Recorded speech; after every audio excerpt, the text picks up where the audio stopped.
Hey guys, Grim Webster here. Welcome to What's Out There. This week, Tyler and I cover 3 amazing cases of reincarnation.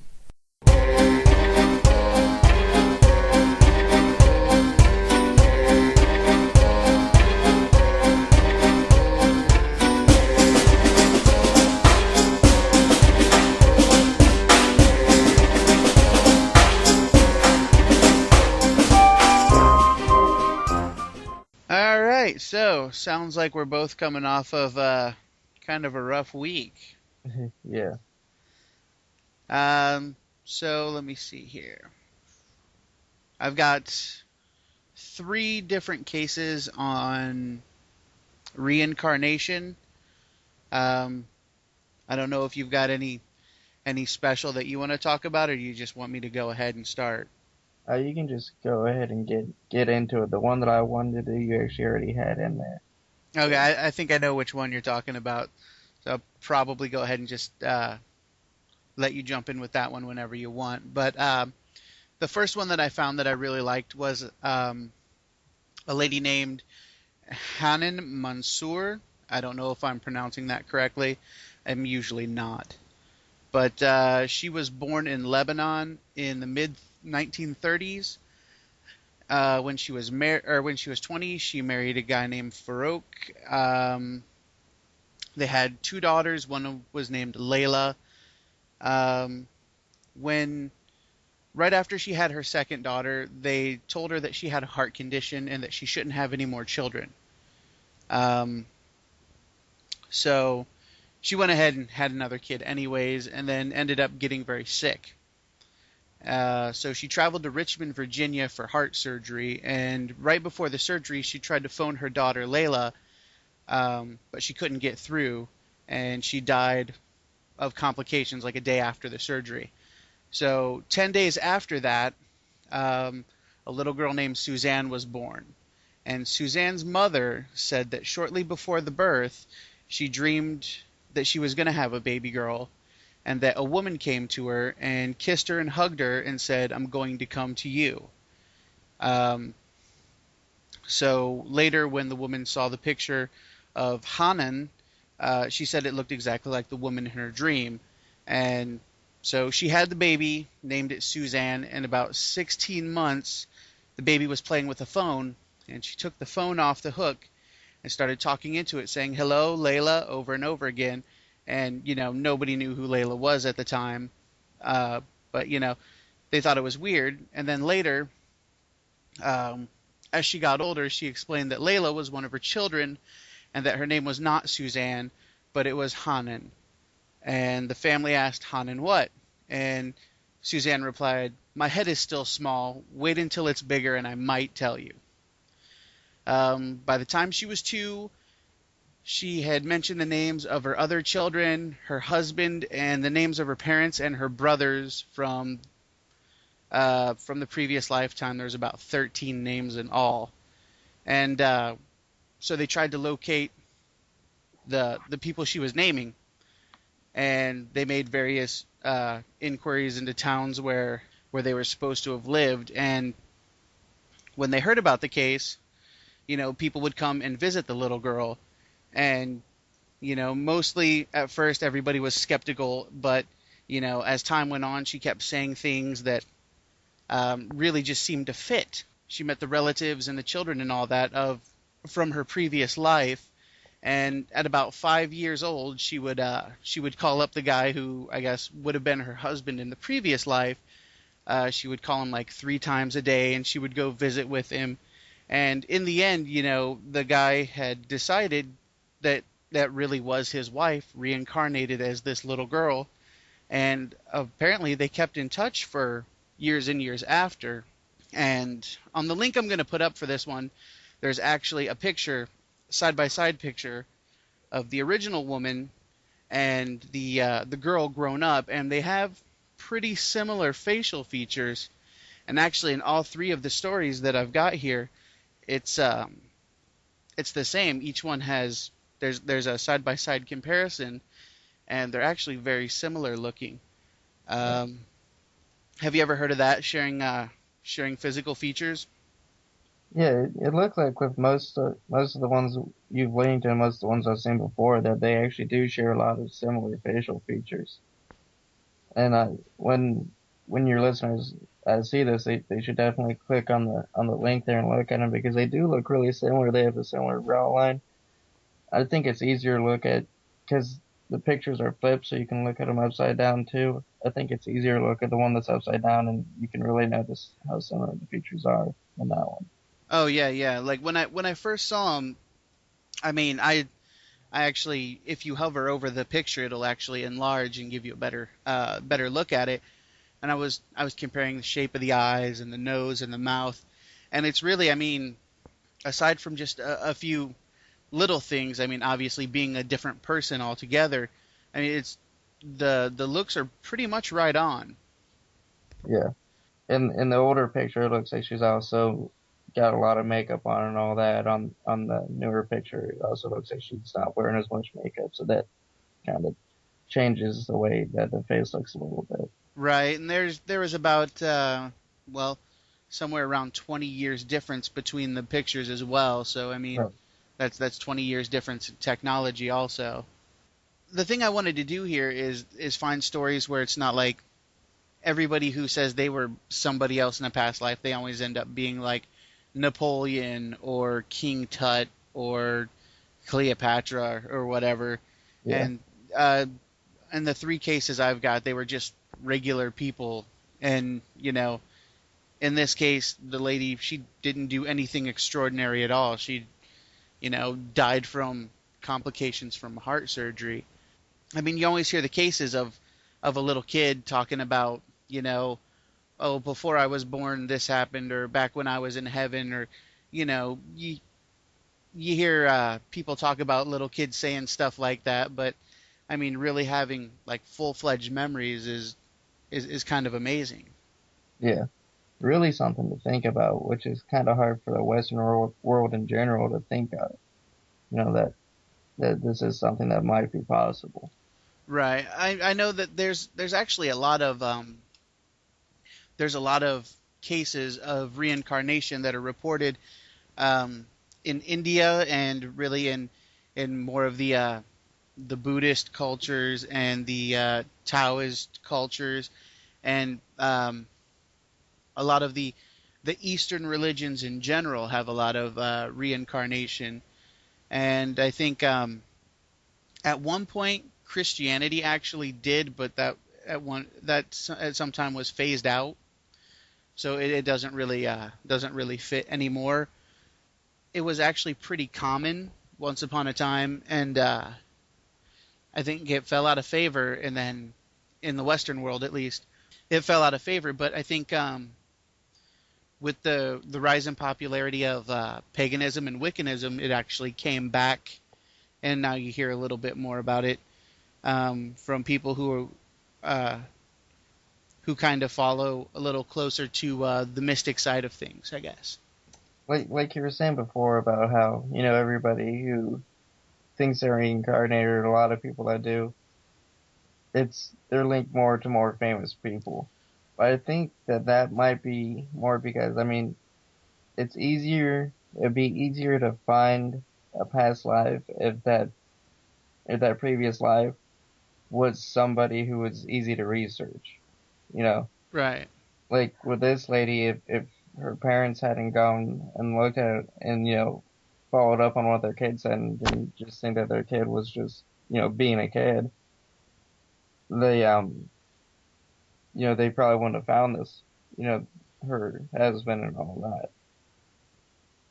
Right. And I think that's the case with all the ones that we're going to that we're going to discuss today. That if it wasn't for the parents or the loved ones and all that, or just going back and really doing some deep research on your own, you wouldn't really be able to realize it or find this out.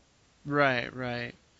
And I mean, a lot of times, kids will say stuff like that, and the parents will be like, "Oh, that's funny. They've got such a good imagination," or something like that. But I wonder if parents maybe listened a little closer when their kids started saying stuff like that, and maybe tried to look into it. I wonder what they would find.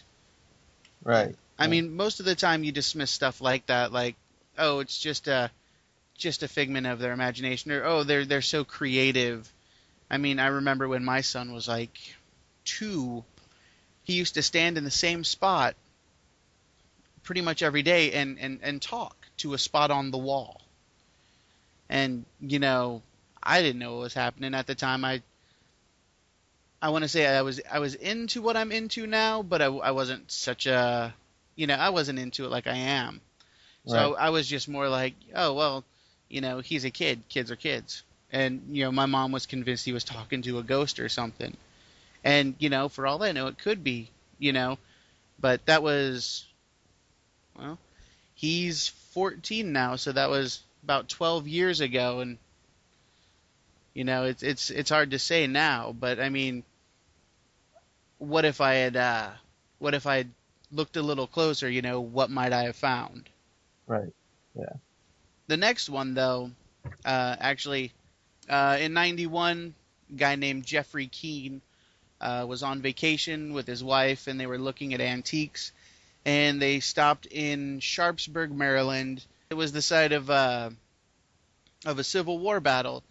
And even though Keane had never read a book on the Civil War, never really looked into it or cared, he felt compelled to visit the battlefield. And so he was walking through a field called Sunken Road, and he felt a wave of grief and sadness and anger and all these strong emotions. And they really, it wiped him out, like physically and mentally and emotionally. He felt like he had like run 10 miles and he was just completely drained.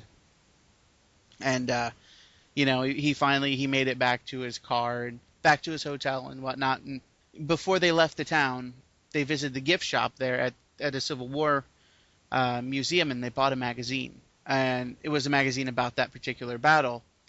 And they bought it, and he went home, and he didn't even look at it. He just put it away for like a year.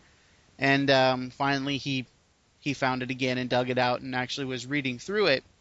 And all those emotions kind of washed back over him again. And so as he was turning through the pages, he found a picture of General John Gordon.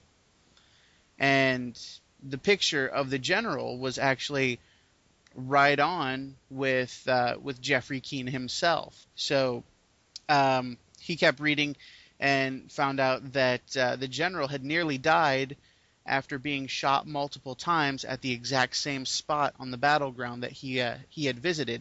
So he started looking deeper into General Gordon's life, and he found a lot of different similarities between himself and Gordon. Besides past life memories emerging, he also found that obviously they look the same. Looks, height, eye color, birthmarks, personality traits, even lifetime events were similar.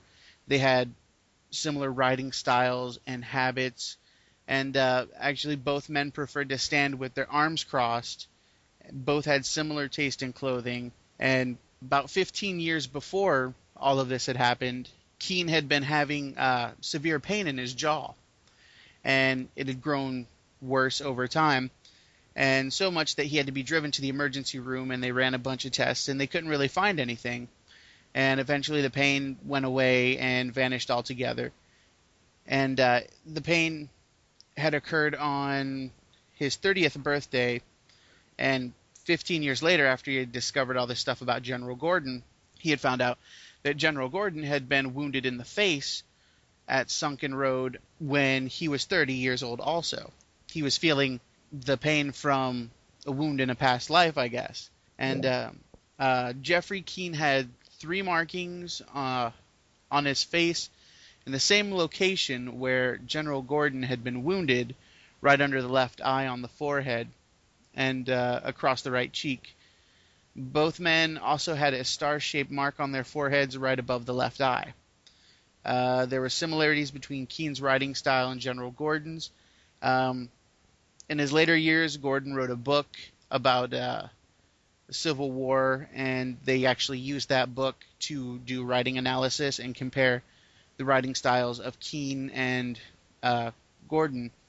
and they used similar writing styles and linguistic styles. The article says that Keene has demonstrated spontaneous awareness of details of Gordon's life without having learned them, like when they went to a visitor center where artifacts of a Confederate surrender ceremony were housed. A print in the visitor center depicted the event complete with the flag used to surrender, and Keene knew right away that this was not the right flag and that the correct flag was actually displayed in a different part of the building. And when he questioned the staff, they verified that the flag in the print was actually from a later time and that he had correctly identified the authentic flag. And so I guess now Jeffrey Keene is actually he's become a Civil War historian and actually does a lot of public speaking because of this. Right. Yeah, this one is one that I like a lot too. But the last one's the one that I was really interested in. But this one, I mean, this guy didn't have any idea about it until he was 45 years old, pretty much. Right. So he looks back over his life, he's noticing all these things that coincide. Yeah, I like this one because all the other ones they have like shared memory, like people just know facts about stuff that happened in the past life without having to learn them and all that. But this guy actually, aside from the similar facial features, actually shared pain from specific events in one life to another, and actually, has wound marks that were, in one life he was shot in the face, and then in the second life, he was just born with those marks. And I don't think I've seen another case like that. Right. And there's actually pictures on that site that you have up that show some of the marks.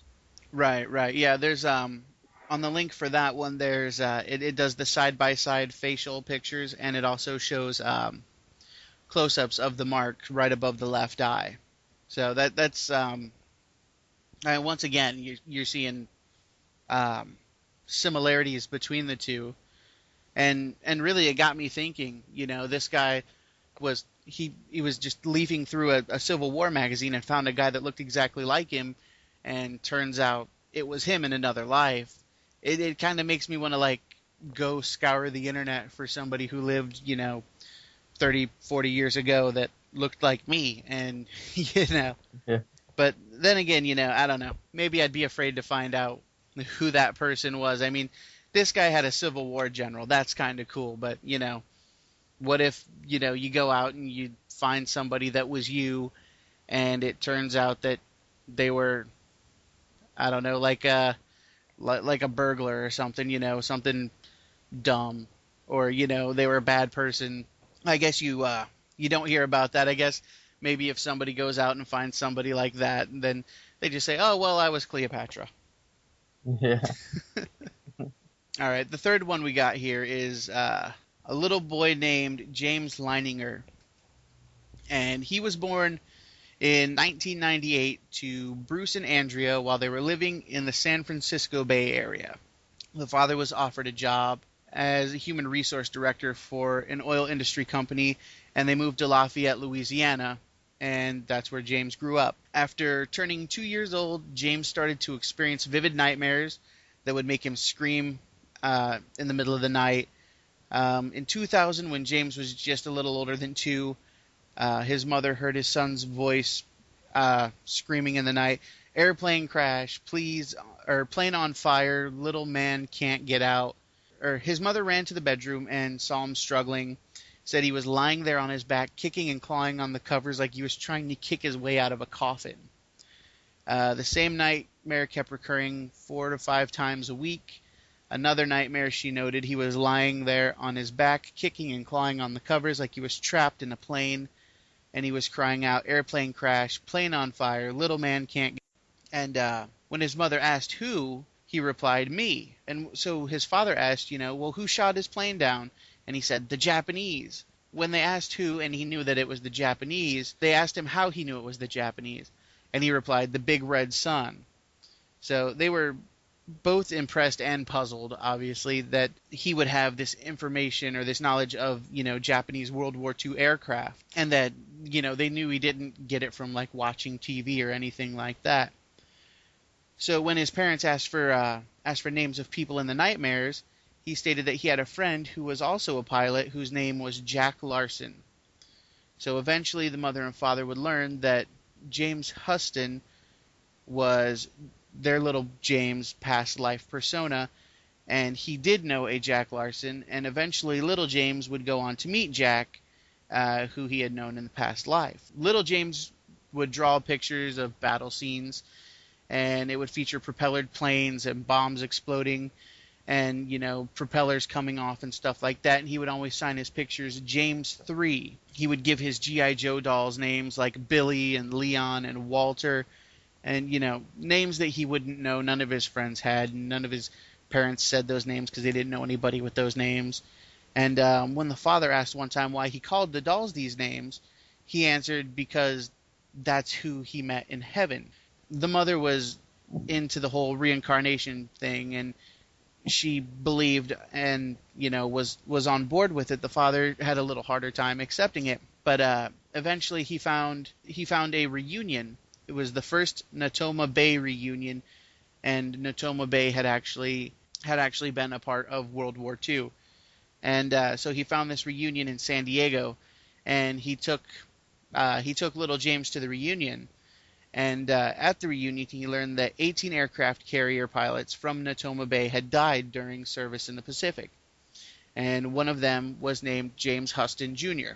He was talking about in his nightmares about Mm. Jack Larson, and we ended up meeting later on in life. Yeah, yeah. It says that as he was at this memorial reunion, that he recognized a lot of the people there, but he was really sad because they were all, he said they were all old, and it was making him sad because he didn't remember them like that. He remembered them as the young guys that he had served with. I mean, that case there, that's another.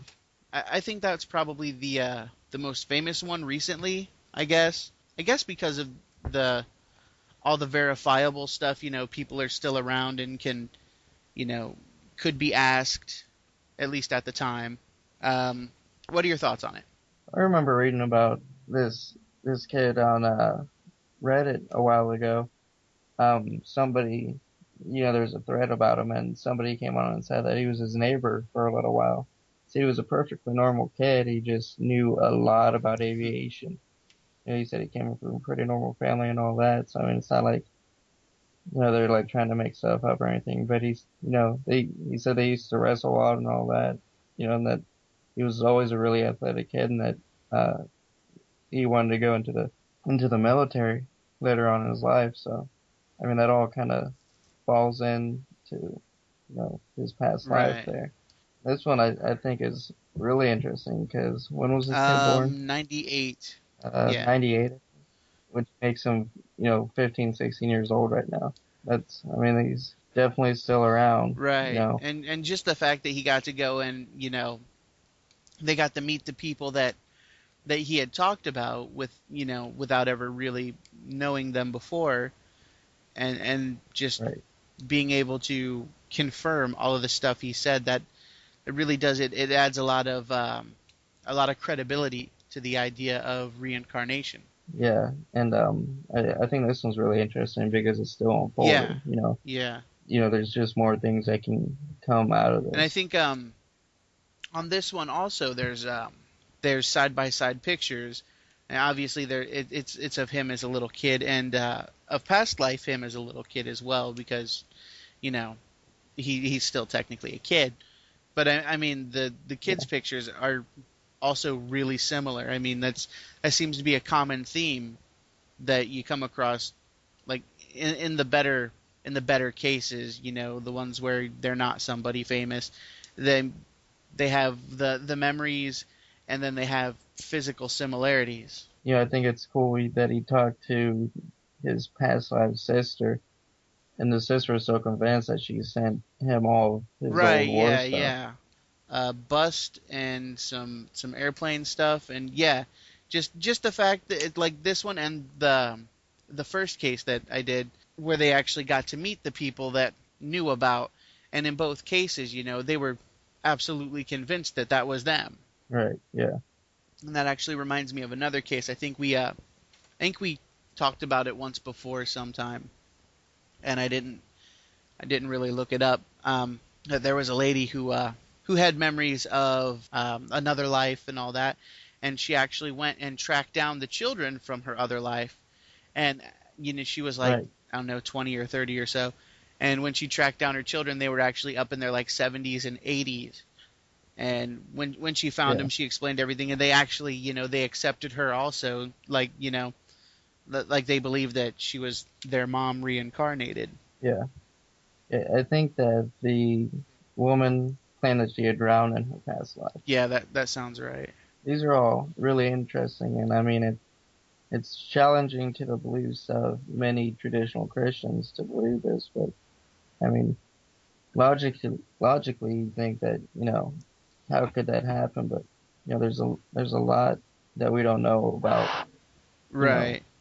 And about the even I guess if you go to if you look at physics though, even it says that energy cannot be created or destroyed, just displaced. So I right, mean it makes sense that I mean physically we are electrical impulses and energy and all that. So when we die, where does that go if it can't be destroyed and it has to go somewhere else? So I guess it would kind of make sense that it would be recycled maybe into another person. right, yeah, and I mean it's kind of interesting too that we're looking at differences of over 100 years of 10 days of Right. this last one's like 80 Yeah. years. Yeah. They're not quite that long, about 55 Yeah. years. It's I mean yeah, it's just kind of it could be any amount of time. It seems like that somebody could be reincarnated. I mean, from that one lady that came across 10 days later Right. to, Yeah. the guy from the Civil War. I wonder how that all happens. Well, my here's the Instant. thing though. I mean, knowing people that I do know, there's a guy that is convinced that he's known my wife in a past life. Like they're really close, like brother and sister.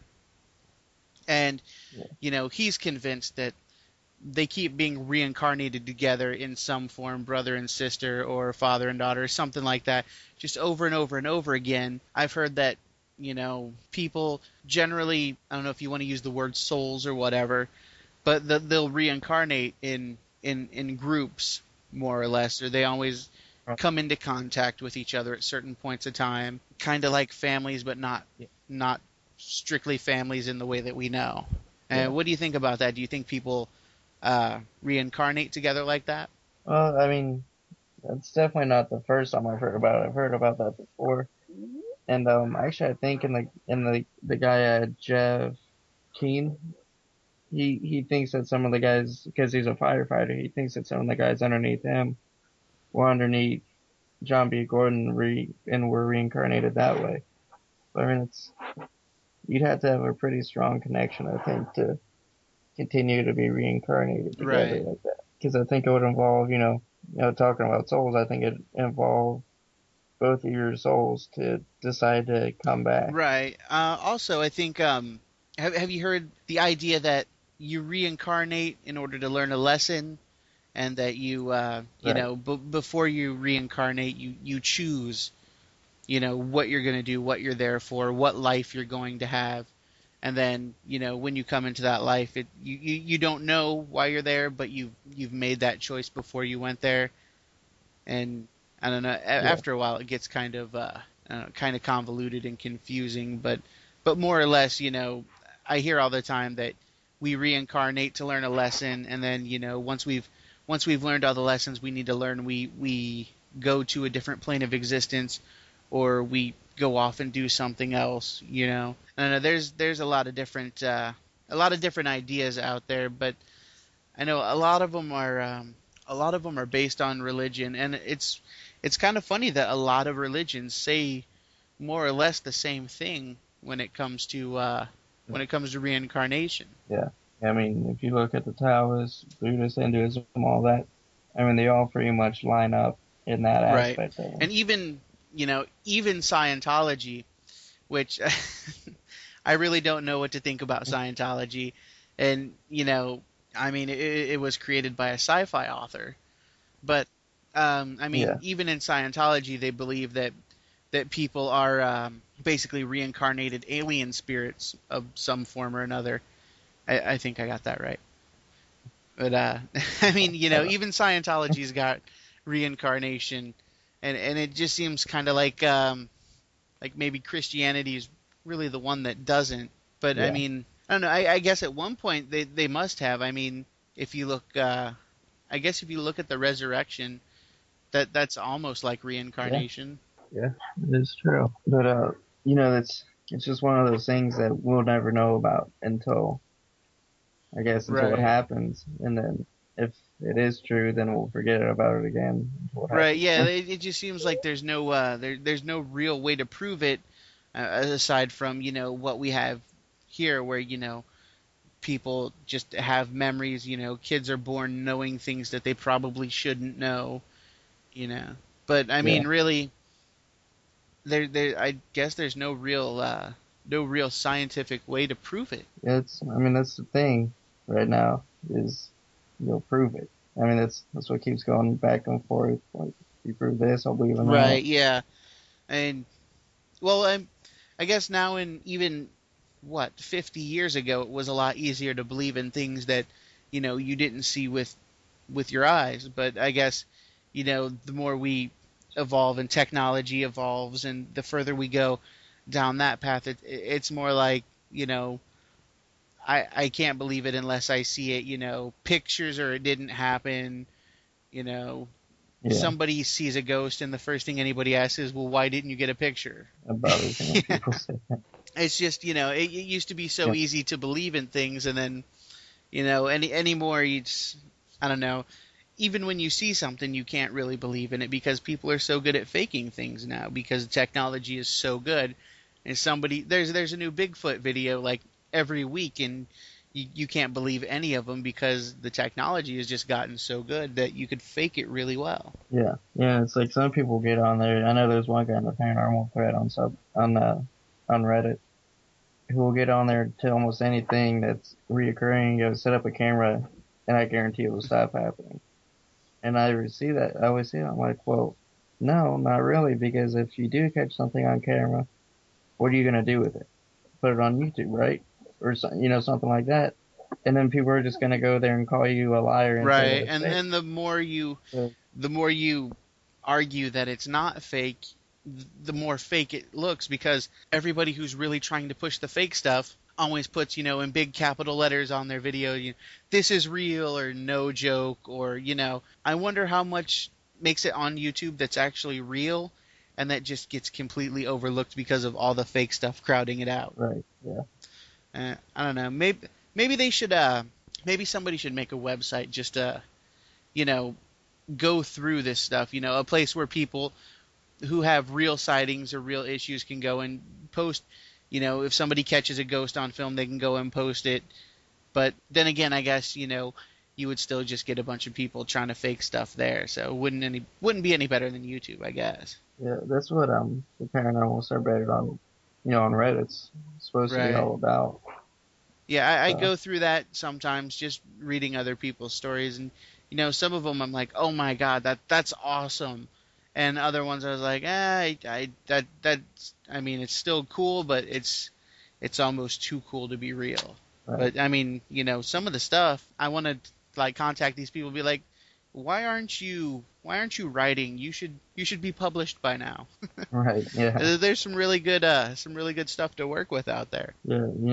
I mean, it's all hit and miss too. Like sometimes, like if I'm writing about something that happened to me, I'll have to dumb down my writing a little bit because it sounds too fake if I write in my Right. Well, style. I mean, especially if you're familiar with the subject matter, like I mean, me and you would be, you've got a different set of terminology that maybe somebody randomly stumbling across one of the podcasts might not, they might not know all the terms or all the lingo or whatever, you could say EVP and they might not know what that is, or I don't know. It's different if you've if you're familiar with what you're writing about, and I don't know. I guess sometimes that might make it seem either too pretentious or maybe just fake. Yeah, I mean, it just there's people everywhere that just completely don't believe in that kind of stuff that are more than willing to put the people down who do and to try to debunk Right. everything.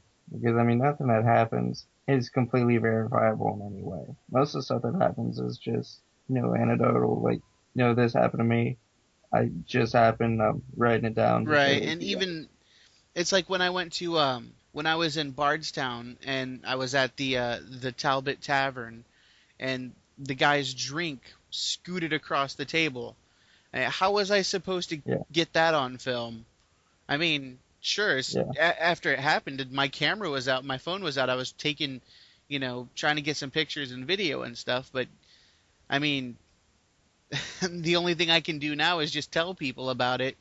I mean, the only other person that saw it, my wife was there. She saw it. But I mean, it's not like we can go anywhere with it or give it to anyone. And all we can really do is just talk about it and know that we saw what right, we saw. I mean, right. I guess that's just kind of how it really works anymore. Yeah, and I mean, you can't just walk around with the camera out all the time. Like people expect, like they say, oh, this is reoccurring. Well, you should know that it's going to happen at so and so time, and just be ready for it to happen Right. with the I think camera. It a doesn't. lot of what's happening is, especially now, people are watching those ghost hunter shows, and Yeah, they've got the pressure on to, to produce something every episode. So something happens every episode, even if it's not necessarily real. And I think right. people are just so used to seeing something happen that they expect everybody to be able to catch something on film. Yeah, and like it's not like something happens at like say 10 o'clock every Right. Tuesday. It's typically not the way it happens. To catch something, you'd have to record hours of Right. footage. So like, say I think that there's something that's coming around when I sleep. I would record, 8 to 10 hours, however long I slept. Well, that would also require me the next day to go through 8 to 10 hours of footage. Right. Most people just don't have the time for that. You know, People have jobs, people have school. You don't just have time to look through 8 hours of possibly Right. nothing Yeah. every single day until you catch something. Yeah. I've thought about doing experiments and stuff like that. Just you know, observing dreaming stuff, and just there's so many things that I've thought about. Oh, wouldn't that be cool to see? What happens while I sleep? What if there's something in my house, or just record an empty room and see if I hear any EVPs or anything like that. But I mean, Yeah, especially for me, I have like absolutely no time. I mean, I've got two jobs now.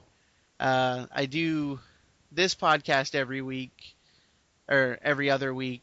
Um, when I'm not working, doing the podcast, or spending time with the family, I'm also writing, and then on top of that, I'm trying to learn Swedish.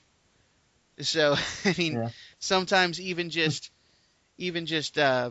like this week, I'm coming off a back injury, so add multiple doctor's visits in between all that stuff. I almost didn't have anything for a show until really last minute when I got a hold of you yeah, and said, "Hey, what do you think about reincarnation?" yeah. I mean, this is something we touched on one of our earlier shows, but that was back when we were doing, rapid fire, like Right, 10 right. topics. So that didn't leave a whole bunch of time, but, you know, I mean, I think we got into a good rhythm now with how we Yeah, do things. definitely. I know I remember I we got a lot of feedback from those first few shows, just like you didn't talk about this, or you didn't talk about that, or you completely skipped over this whole thing here. And like, yeah, I know we had a lot of stuff to say. Yeah. I mean, we could have gone on and made it a 3 hour thing, but I doubt anybody Right. would have really listened to the I 3 hours. get the feeling that people have trouble listening to the 50 and 55-minute and hour-long things that we do.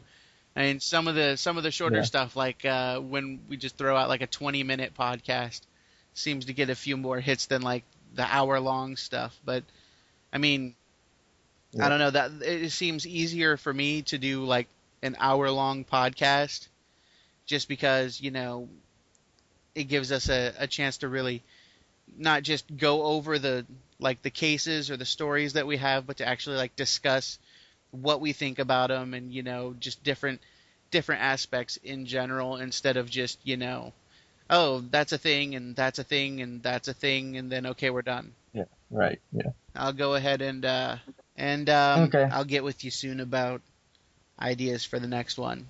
All right. All right. I'll see you.